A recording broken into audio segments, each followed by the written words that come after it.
Ako si Christopher Gomez. Dini sa isla sa Socorro, Bocas Grande, Siargao Island, Surigao del Norte. Way puas ang uwan.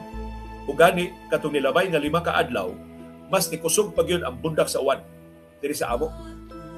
Niaging adlaw, ang community sa sitio Kapihan nag-abli sa ilang unang adlaw sa halad pasalamat ni Senior Santo Niño. Mao ni among local version sa Sinulog Festival sa Dakbayan sa Subo. Atong niaging adlaw, ang unang adlaw nga nipakita ang adlaw. Hait kayo ang init sa adlaw ug nahimong malampuson ang event sa Sinulog. Labi na sa street dancing competition.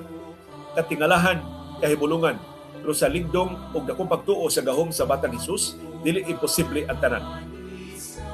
Diri nako akong napamatud-an usab ang dakong gugma ni Senior Santo Niño sa iyang katawhan, sa iyang pagkamatinud-anon sa pagtuman sa pangaliya sa iyang ginsakupan.